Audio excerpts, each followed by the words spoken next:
The morning sun cast long shadows across the Riverside County Farmers Market as Frank Morrison unloaded crates of organic tomatoes from his weathered pickup truck. At first glance, he appeared to be exactly what most people assumed, a heavyset farmer in his late 50s, wearing worn overalls and a faded baseball cap. Before we jump back in, tell me where are you watching this video from below, and if this story touches you, make sure you're subscribed, because tomorrow's episode is extra special. Moving with the unhurried pace of someone who'd spent decades working the land. What they couldn't see was the way his eyes constantly scanned his surroundings, cataloging every face, every vehicle, every potential threat. Old habits from 3 decades as one of the military's most elite operators never truly fade. Even when hidden beneath 40 extra pounds and a carefully cultivated appearance of HARMLESS, Frank had earned those pounds deliberately. After retiring from Delta Force 5 years ago, he'd discovered that looking soft and unthreatening was the perfect camouflage for a man who'd spent his career being the opposite. His call sign had been Bulldozer, not for his size, but for his ability to break through any defense, overcome any obstacle, complete any mission regardless of the odds. The market was already busy despite the early hour. Frank knew most of the regular vendors and customers by name now. There was Martha with her prize-winning pies, old Joe selling handcrafted furniture, and the Rodriguez family with their impressive display of fresh peppers and herbs. This small corner of normalcy had become his sanctuary. A place where Frank Morrison the farmer could exist peacefully, where his past remained buried beneath soil-stained fingernails and friendly small talk about weather and crop yields. He was arranging his display of heirloom tomatoes when the rumble of motorcycle engines cut through the morning air. Frank's head didn't turn, but his peripheral vision tracked the convoy of 8 Harley-Davidsons rolling into the market's parking area. The bikes were loud, chrome-heavy, and ridden by men who clearly wanted everyone to notice their arrival. The Thunder Road Motorcycle Club had been causing problems in the area for months. Frank had heard the stories from other vendors' intimidation, demands for protection money, petty theft disguised as aggressive shopping. Local law enforcement was either overwhelmed or unwilling to confront a group that had connections throughout the county. Frank continued his setup, his movements unchanged despite the increased tension he could feel spreading through the market. Other vendors glanced nervously at the bikers, some already beginning to pack up their displays. Frank had faced down warlords and terrorist cells. A group of small-town bullies on motorcycles didn't even register as a legitimate concern. The bikers dismounted with exaggerated swagger, their leather jackets bearing the club's colors and various intimidating patches. Their leader was immediately obvious, a tall man with graying hair pulled back in a ponytail, elaborate tattoos covering his arms, and the kind of predatory confidence that came from years of using fear as a weapon. Tommy Tank Rodriguez, no relation to the pepper farming family, had built his reputation on violence and intimidation. At 45, he'd spent more years in prison than out, accumulating charges for assault, extortion, and organized crime activities. The Thunder Road MC was his kingdom, and he ruled it through fear and carefully applied brutality. Tank surveyed the market like a general inspecting conquered territory, his gaze lingering on vendors who quickly looked away. This was his routine, a show of dominance designed to remind everyone who really controlled this area. Most vendors had already learned to have their donations ready when Thunder Road arrived. Frank noticed all of this while continuing to arrange his produce, his trained mind automatically cataloging the group's formation. Weapons, he spotted at least 3 visible knives and suspected concealed firearms and potential tactical responses. But he also noticed something else. Martha dropping a tray of pies in her nervousness, Joe hurriedly covering his furniture with tarps. Families with children quickly gathering their belongings to leave. These people had become his friends over the past 5 years. Seeing their fear stirred something in Frank that he'd thought he'd left behind with his military service. Some things, he realized, were worth fighting for, even in retirement. The confrontation began when Tank approached Maria Rodriguez's pepper stand. The elderly woman's hands shook as she tried to prepare his usual tax, the protection money, thunder. Road demanded from every vendor. "Looking a little light today, Maria," Tank said, his voice carrying just enough menace to make nearby customers step away. "Inflation's hitting everyone, you know? Costs more to keep people safe these days." Frank watched Maria empty her cash box, handing over money that probably represented her family's entire morning's earnings. The other bikers spread out through the market, targeting specific vendors in a coordinated operation they'd clearly practiced many times before. That's when one of the bikers, heavyset man with Crusher embroidered on his jacket, approached Frank's stand. Crusher was Tank's enforcer, known for his willingness to use violence over the smallest perceived slight.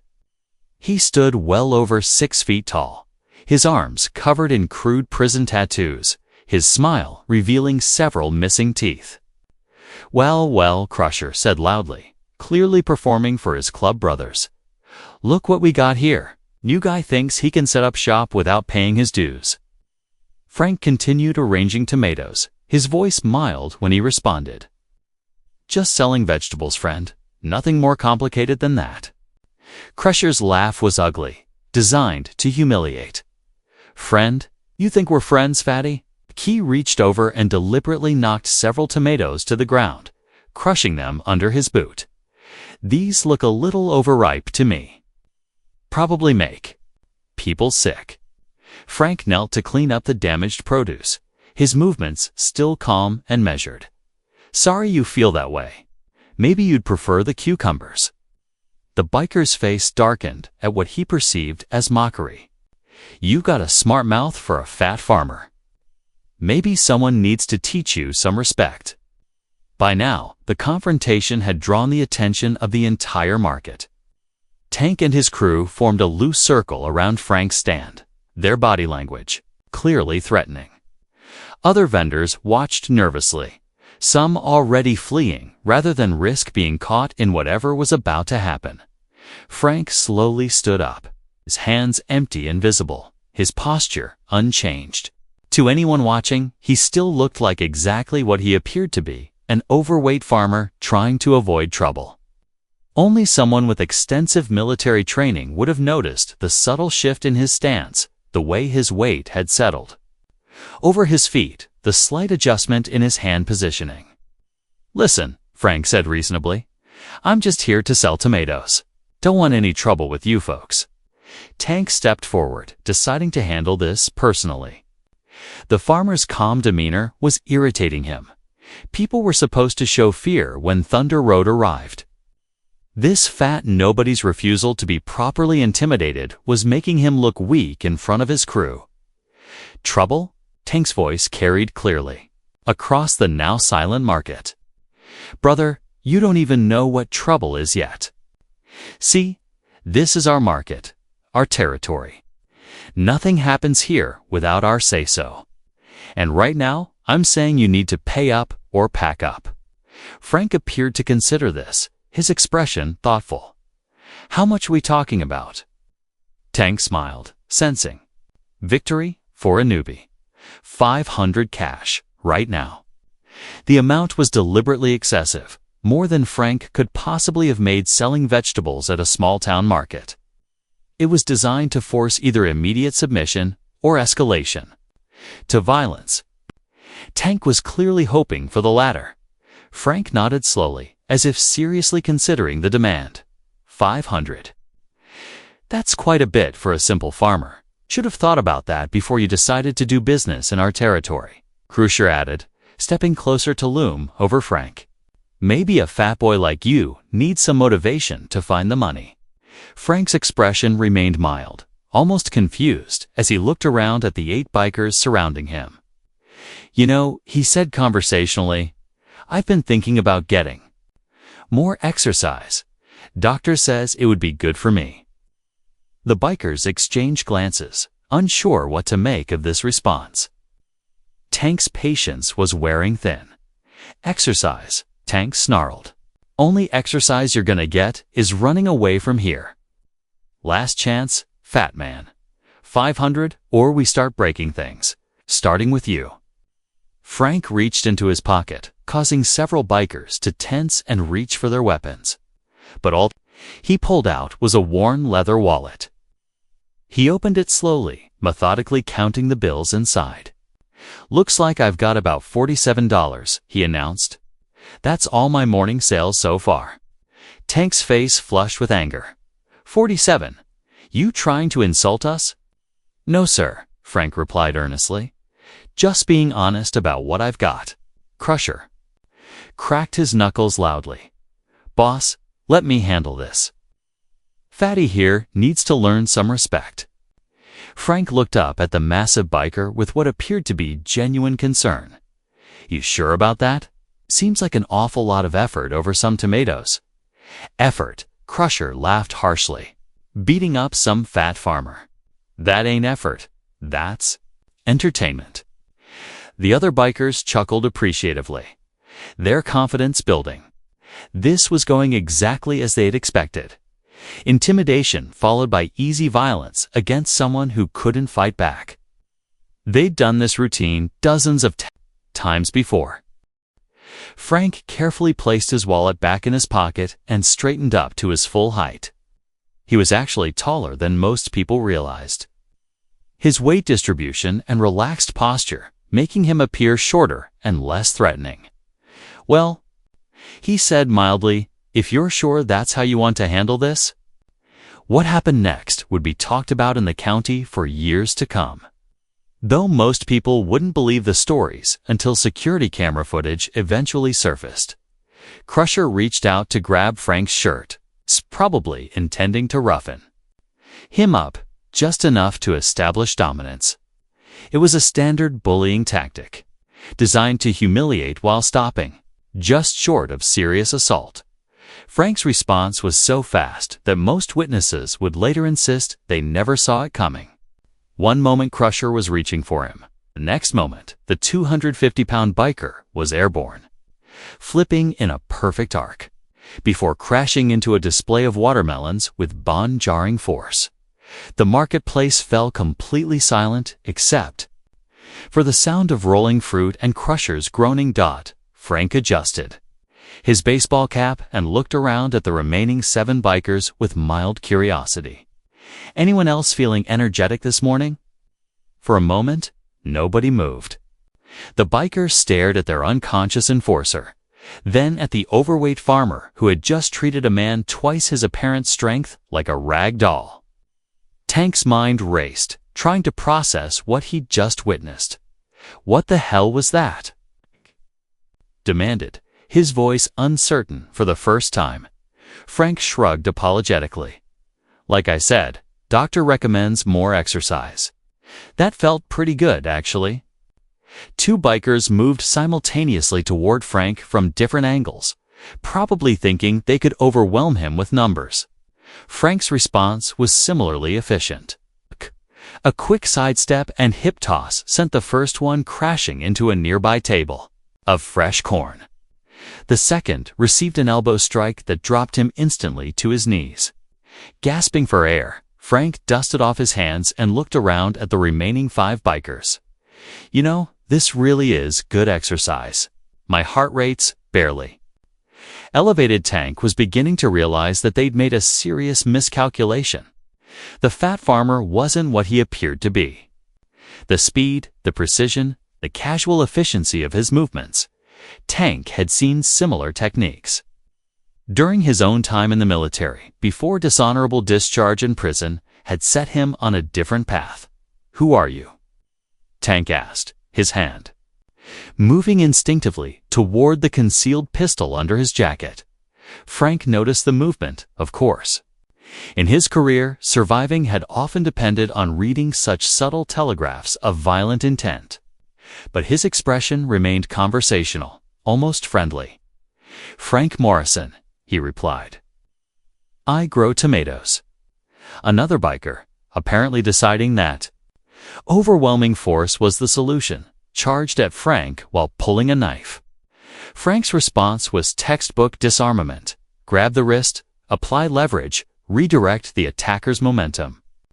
The knife clattered across the asphalt while its former owner found himself face down and immobilized by a joint lock that caused immediate and intense pain. "Really wish you folks hadn't escalated to weapons," Frank said sadly, maintaining the hold while addressing the group. "This makes everything more complicated." Tank was now genuinely worried. His crew was being systematically dismantled by someone who moved like a professional, who treated armed attackers like minor inconveniences. The farmer's calm demeanor throughout the confrontation was perhaps more unsettling than if he'd shown anger or aggression. "Let him go," Tank ordered, his voice trying to project authority while his mind calculated options. Frank considered this request seriously. "Sure thing."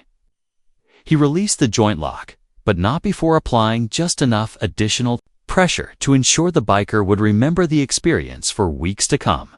"You boys seem to be having some trouble," Frank observed, looking around at the 3 unconscious bikers and 2 who were still trying to recover from their encounters with his exercise routine. "Maybe this isn't your lucky day."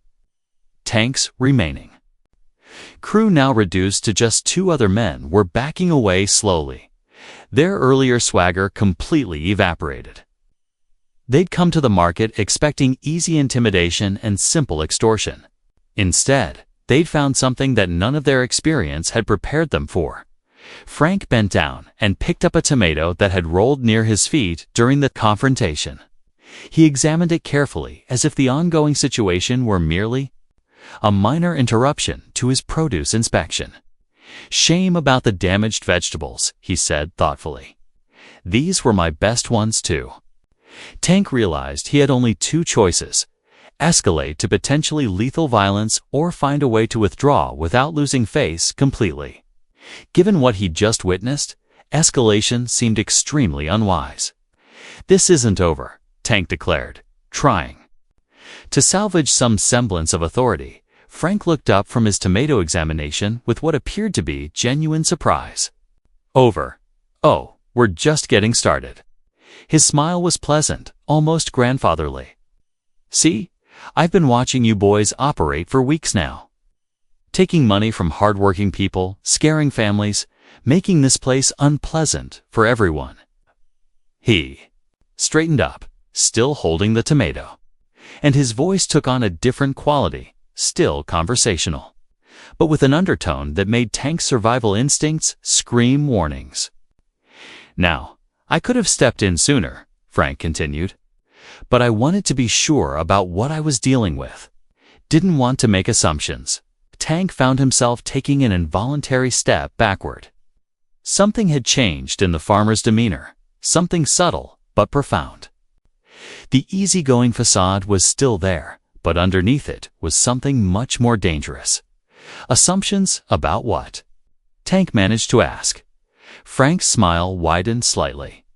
"About whether you were just misguided young men who might respond to a friendly conversation or genuine threats to this community that needed to be handled more directly." The remaining conscious bikers were now frankly staring at Frank, trying to reconcile his appearance with what they'd just witnessed. Frank was beginning to understand that they'd stumbled into something far beyond their capability to handle. "What are you?" Tank asked again, his voice barely above a whisper. Frank considered the question seriously. "Today, I'm a tomato farmer having a conversation with some visitors who seem to have lost their way."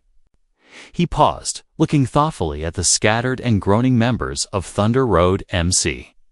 "But you know," he continued conversationally, "I used to have a different job, different kind of problem solving, different kind of exercise routine." Tank felt cold fear settling in his stomach as implications became clear. The farmer's casual efficiency, his complete lack of concern about being outnumbered, his clinical approach to violence, these weren't the skills of someone who'd learned to fight in bars or prison yards. "Military?" Tank asked, though he already Knew the answer? Frank shrugged modestly. Something like that? Spent some time overseas. Learned some interesting techniques for dealing with various types of problems. He looked around at the market, noting how the other vendors were beginning to emerge from cover, their expressions showing amazement rather than fear. The Rodriguez family was helping Martha collect her scattered pies. Joe was checking on the damaged vegetable displays. The community was already beginning to recover, to reclaim their space. The thing is, Frank continued, his voice still pleasant but carrying unmistakable authority. This is a nice place. Good people. They don't deserve to be bothered by folks who think intimidation is a business model. Tank was rapidly calculating his options and finding them all unpalatable. His crew was in no condition to continue any kind of confrontation. The farmer, who clearly wasn't just a farmer, had demonstrated capabilities that suggested any escalation would end badly for Thunder Road MC. So here's what's going to happen, Frank announced, his tone becoming more businesslike. You're going to help your friends here get back on their feet. You're going to make sure they get any medical attention they might need. Atenya? All going to leave this market. Tank nodded quickly, eager to accept any resolution that didn't involve further demonstration of the farmer's exercise routine. But that's just for today, Frank added. The bigger conversation we need to have is about your future business practices in this area. Tank felt his stomach drop. What do you mean? Frank smiled that pleasant, grandfatherly smile again. Oh, I think you know exactly what I mean. See, I've been doing some research on Thunder Road MC. Very interesting organization. Lots of activities that might interest various law enforcement agencies. Tank's face went pale. You're threatening us? Threatening. Frank looked genuinely puzzled. Oh no, nothing like that. I'm just a farmer who happens to have developed some interesting hobbies since retirement. Photography, for instance. It's amazing what you can capture with a good telephoto lens. He reached into another pocket and pulled out a smartphone, scrolling through what appeared to be photographs. Birdwatching too, Frank continued. Spend a lot of time in the woods around here? Amazing what you can observe from a good, elevated position with proper equipment. Tank realized with growing horror that the farmer was describing surveillance activities. Professional-level intelligence gathering on Thunder Road's operations. And I've always been interested in communications technology, Frank added cheerfully. Radio frequencies, encrypted channels, that sort of thing. Fascinating hobby for someone with the right background. The implications were clear. The farmer hadn't just demonstrated superior combat capabilities, he'd been conducting intelligence operations against them. Tank began to understand that they'd been under observation by someone with professional training and resources. What do you want? Tank asked, his voice defeated. Frank's expression became serious. I want Thunder Road Motorcycle Club to find new hobbies, preferably in a different county. Definitely away from places where good people are trying to make honest livings. Tank nodded frantically. Done. We're gone. You'll never see us here again. Oh, I believe that, Frank replied. As if I do see you here again, we're going to have a much longer conversation. And next time, I might not be in such a good mood. The surviving members of Thunder Road MC began collecting their unconscious associates, their movements hurried and nervous. Tank supervised the retreat, his authority clearly shattered but his survival instincts intact. As they prepared to leave, Frank called out one final instruction. Oh, and Tank. Those protection payments you've been collecting from the vendors. Here, I think they'd appreciate having that money returned. It's community spirit and all that. Tank's shoulders slumped in defeat. How much? Frank appeared to consider this seriously. Well, Maria, they're probably lost about $200 this month. Martha's been paying you folks for 3 months, so that's probably $600. Joe's been hit pretty hard, too. Tank realized the farmer knew exactly how much they'd been extorting from each vendor. The intelligence gathering had been comprehensive and detailed. Just ... Give me a number, Tank said quietly. Frank smiled. Let's call it even at 5,000, cash. Today, consider it a community development investment. Tank wanted to protest, but one look at his groaning crew members changed his mind. $5,000 was expensive, but it was cheaper than whatever alternative the farmer might have in mind. I don't have that much on me, Tank said. Frank nodded understandingly. Banking hours end at 3. That gives you plenty of time. As Thunder Road MC limped away from the market, Frank returned to arranging his tomato display as if nothing had happened. Other vendors began approaching cautiously, their expressions mixing gratitude with amazement. Frank, Martha said quietly, "What just happened here?" Frank looked up from his vegetables with that same mild expression he'd worn throughout the confrontation. "Oh, just had a little conversation with some confused visitors. Think they've found their way now." But as the morning progressed and word spread throughout the market about what they'd witnessed, Frank realized his quiet retirement was about to become much more complicated. The secret he'd kept for 5 years, his true identity and capabilities, was now an open book to anyone who'd been paying attention. The question was, what happened when word spread beyond the market about the farmer who'd single-handedly dismantled Thunder Road MC? And what other threats might emerge once people realized that the mild-mannered vegetable grower was something much more dangerous? As Frank watched Tank's motorcycle convoy disappear down the county road, he suspected he was about to find out. *3. Hours after Thunder Road MC's humiliating defeat, Frank Morrison was still selling tomatoes as if nothing had happened. But the atmosphere at the farmers market had completely changed. Vendors who had previously avoided eye contact now approached him with genuine warmth. Customers lingered at his stand, some clearly hoping to hear details about the morning's events. "Frank," Maria Rodriguez said quietly, pressing a thermos of fresh coffee into his hands, "my grandson wants to know if you'll teach him to fight like that." Frank accepted the coffee gratefully. "Fighting's not something you want to learn unless you have to, Maria. Better to learn how to avoid trouble in the first place." But even as he spoke, Frank knew his advice was about to become irrelevant. Word was spreading beyond the market about what had happened. By noon, he'd counted at least 6 people taking photos of his stand, and 2 local reporters had tried to interview him. Sheriff Deputy Mike Chen arrived just after lunch, his expression mixing official duty with barely concealed curiosity. Frank had known this conversation was inevitable. "Frank," Chen said, approaching the stand with careful neutrality, "got some interesting reports about an incident here this morning." "Incident?" Frank continued sorting tomatoes. "Just had some visitors who got a little confused about market etiquette." Chen pulled out his notebook, though Frank suspected the deputy already knew most of the details. "Witnesses say 8 members of Thunder Road MC came here demanding protection money. Multiple witnesses also say you single-handedly defeated all 8 of them." Frank shrugged. "People tend to exaggerate when they're excited. You know how stories grow."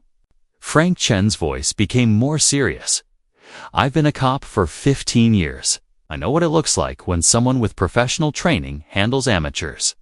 Those bikers needed medical attention for injuries that were very precisely applied." Before Frank could respond, his phone rang.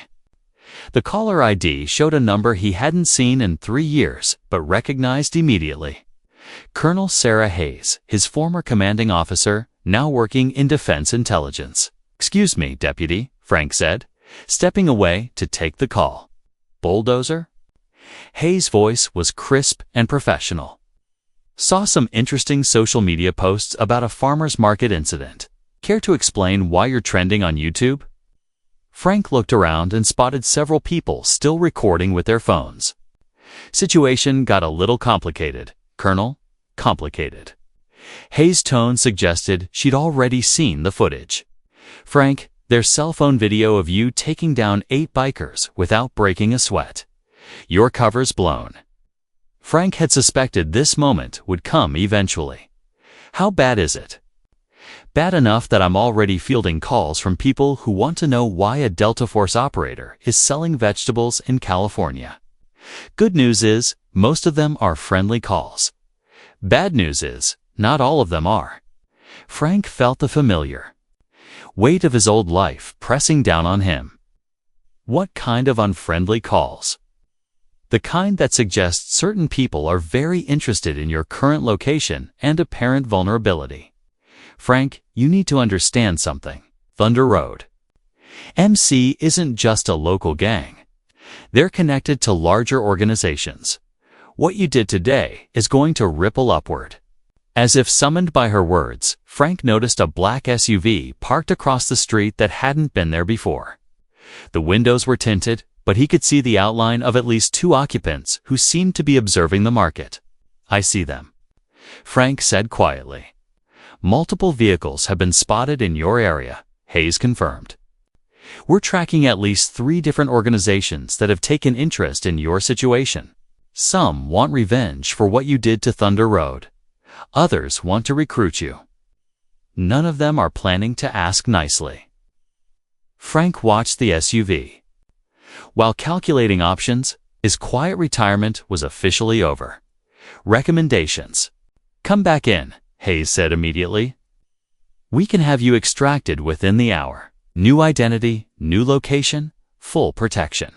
Frank looked around the market at the people who had become his friends and neighbors over the past 5 years. Maria was teaching her granddaughter how to arrange peppers in an attractive display. Martha was sharing pie recipes with a young mother. Joe was helping an elderly customer load furniture into a truck. Negative, Frank said finally. These people don't deserve to get caught in the crossfire because of my choices. Frank, you can't protect an entire community against the kind of resources that are mobilizing against you. Maybe not, Frank admitted. But I can't run away and leave them to deal with the consequences either. Hayes was quiet for a moment. You know, there is another option. One that might solve multiple problems at once. I'm listening. Defense Intelligence has been looking for someone to head up a new rural security initiative. Someone with your background and demonstrated ability to work with civilian communities. The position would give you official backing and resources while letting you stay where you are. Frank processed this information while watching the SUV. What's the catch? The catch is that you'd be painting a target on yourself, making it official that Frank Morrison is more than just a farmer. But you'd also be sending a message that this community is under federal protection. Before Frank could respond, Deputy Chen approached again, his expression now urgent. Frank, we need to talk. Sheriff's getting reports of multiple suspicious vehicles in the area. This isn't over, is it? Frank looked at the deputy, then at the SUV, then at the market full of innocent people who had no idea what was heading there. No, Mike, it's probably just getting started. Over the next hour, the situation escalated rapidly. More vehicles arrived, some containing what appeared to be professional surveillance teams. Others holding men who looked like they were prepared for violence. Frank coordinated with Hayes to establish a perimeter of federal agents while maintaining his position at the market. The first direct confrontation came when 3 men in expensive suits approached his stand. They moved with the careful confidence of people accustomed to getting their way through intimidation and resources rather than physical force. Mr. Morrison, the lead man said, his accent suggesting Eastern European origins. We represent certain business interests that would like to discuss a proposition with you. Frank continued arranging vegetables. I'm listening. Your demonstration this morning was impressive. Our organization has need of someone with your particular skills. The compensation would be substantial. What kind of organization? Frank asked, though he already suspected the answer. The kind that values loyalty and pays well for expertise. We have operations that require someone with your background. Frank looked up from his tomatoes. Let me guess. import-export business. The man smiled, but it didn't reach his eyes, among other things. What we're offering is simple, lucrative work, legitimate protection, and the resources to live comfortably anywhere in the world. And if I'm not interested, the man's smile faded slightly. Mr. Morrison, you've created a situation that requires resolution. Thunder Road MC was under our protection. Their humiliation reflects poorly on our organization. This can be resolved through employment or through other means. Frank nodded thoughtfully. I see. And these other means would involve the community here. Business is business, Mr. Morrison. Collateral damage is regrettable, but sometimes necessary. Frank was quiet for a moment, appearing to consider the offer. Then he reached under his vegetable stand and pulled out a small device that looked like a radio but was actually a military-grade communication system. Overwatch, this is Bulldozer. Package is delivered. Recommend immediate containment. The man's eyes widened as he realized they'd been talking into an active surveillance operation. What have you done? What I should have done 3 hours ago, Frank replied. Made it official. Within minutes, the market was flooded with federal agents. The men in suits found themselves surrounded by DFBI and military personnel who had been positioned around the perimeter since Hayes' initial call. The surveillance vehicles were simultaneously intercepted by coordinated teams, but Frank knew this was only the beginning. As the immediate threats were neutralized, Hayes arrived at the market with a full briefing on what they were really dealing with. Thunder Road MC was a front for a much larger operation, she explained as they walked through Frank's tomato fields behind the market. Money laundering, weapons trafficking, human smuggling. Taking them down exposed connections to 3 different international criminal organizations. Frank nodded, having suspected something like this. And now they all want me dead. Some of them do. Others want to recruit you. A few are just curious about why a Delta Force operator is growing vegetables in California. Hayes paused. Frank, this isn't going away. Your cover is blown, your location is compromised, and you've made some very dangerous enemies. So what? Are you proposing? Hayes handed him a folder. Operation Harvest Shield.